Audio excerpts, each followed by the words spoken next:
ایک دفعہ ایک لڑکا جس کی عمر تقریباً 24-25 سال تھی، وہ گھر میں سب سے بڑا میں ہی ہوں، میرے پاس کوئی ڈھنگ کی نوکری نہیں ہے، میں نے بڑی کوشش کی ہے لیکن مجھے کوئی کام نہیں ملتا، اچھا کام نہیں ملتا۔ میں اپنے ماں باپ کو ایک آرام بھری خوشحال زندگی دینا چاہتا ہوں۔ میں چاہتا ہوں کہ میرے پاس ڈھیر سارا پیسہ ہو، بڑا سا گھر ہو، اور میں اس پیسے سے اپنے والدین کو دنیا کی ساری خوشیاں لا کر دوں، ان کی زندگی کو آسان بنا دوں، ان کی زندگی میں کوئی غم، کوئی پریشانی، کوئی دکھ نہ ہو۔ آپ مجھے کوئی ایسا طریقہ بتا دیں، ایسا فارمولا دے دیں جس سے میں راتوں رات امیر بن جاؤں۔ میں زیادہ انتظار نہیں کر سکتا۔ اس لڑکے کی جو خواہش تھی وہی خواہش ہم میں سے بھی اکثر لوگوں کی ہوتی ہے۔ ہمیں بھی دولت، عزت، شہرت حاصل کرنے کی بڑی جلدی ہوتی ہے۔ ہم میں سے بھی ہر کوئی راتوں رات امیر بننا چاہتا ہے۔ تمہیں ایک چیز دیتا ہوں جس کے ذریعے تم اپنی ہر خواہش، ہر سپنے کو آسانی سے پورا کر سکو گے۔ پتھروں کا ایک ڈھیر لگا ہوا تھا۔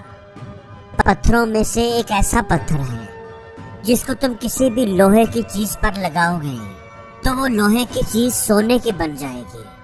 اگر تم وہ پتھر ڈھونڈ لو گے تو راتوں رات امیر بن جاؤ گے۔ میں تمہارے لیے بس یہی کر سکتا ہوں۔ لڑکا یہ سن کر بہت خوش ہو گیا۔ میں اس پتھر کو پہچانوں گا کیسے؟ اس پتھر کی کوئی نشانی تو بتا دیں۔ جب تم اسے ہاتھ میں لو گے تو وہ دوسرے پتھروں کی نسبت کافی گرم ہوگا، یہی اس کی نشانی ہے۔ باقی سارے پتھر تو ٹھنڈے ہوں گے لیکن اس پتھر کو جب تم ہاتھ میں لو گے تو وہ تمہیں گرم لگے گا۔ اب گرو جی تو یہ کہہ کر چلے گئے اور لڑکا اپنے کام پر لگ گیا۔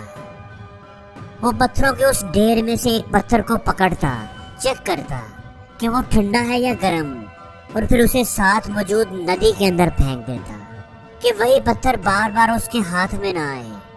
وہ ایسا کرتا جا رہا تھا۔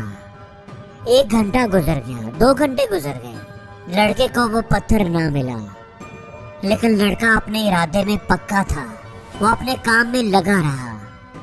وہ بڑی احتیاط سے ایک پتھر اٹھاتا، محسوس کرتا کہ وہ ٹھنڈا ہے یا گرم، اور پھر اسے ندی میں پھینک دیتا۔ اب دوپہر ہو گئی تھی لیکن لڑکے کو وہ پتھر نہ ملا۔ لڑکے کے کام میں اب تھوڑی تیزی آ گئی تھی۔ وہ پتھر اٹھا رہا تھا اور پھینک رہا تھا۔ صبح سے شام ہو گئی لیکن لڑکے کو وہ پتھر نہ ملا۔ لڑکے کو گروجی یقین تھا کہ تم کوشش کرتے رہو گے تو وہ پتھر تمہیں ضرور ملے گا۔ گرم پتھر اسی ڈھیر میں موجود ہے۔ اگلے دن لڑکا پھر سے جنگل میں موجود تھا۔ وہ ایک ایک پتھر کو چیک کر کے پانی میں پھینکتا جا رہا تھا۔ وہ دن بھی گزر گیا، اس سے اگلا دن بھی گزر گیا، کئی دن گزر گئے لیکن لڑکے کو وہ پتھر نہ ملا۔ وہ روز صبح آتا، ایک ایک پتھر اٹھا کر ندی میں پھینکنا شروع کر دیتا۔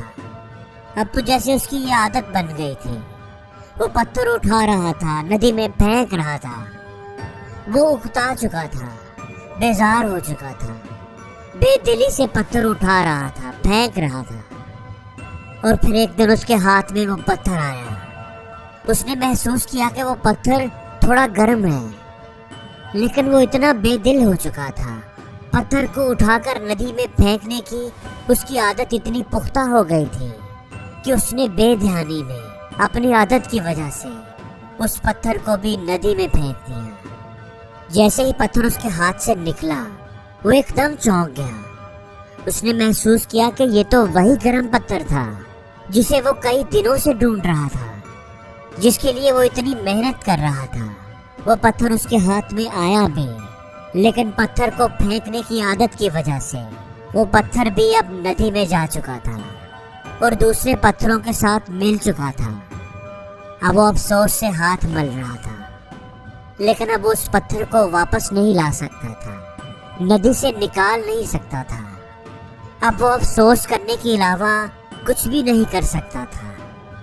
دوستو، زندگی کے ہر موڑ پر ہمارے لیے بھی ایک موقع ہوتا ہے، لیکن زیادہ تر لوگ اپنی سستی، کاہلی اور اپنی غلط عادتوں کی وجہ سے ہر چیز کو ایزی لینے کی عادت کی وجہ سے، چیزوں کو اہمیت نہ دینے کی عادت کی وجہ سے، کاموں کو ٹالتے رہنے کی عادت کی وجہ سے اس موقع کو دیکھ ہی نہیں پاتے۔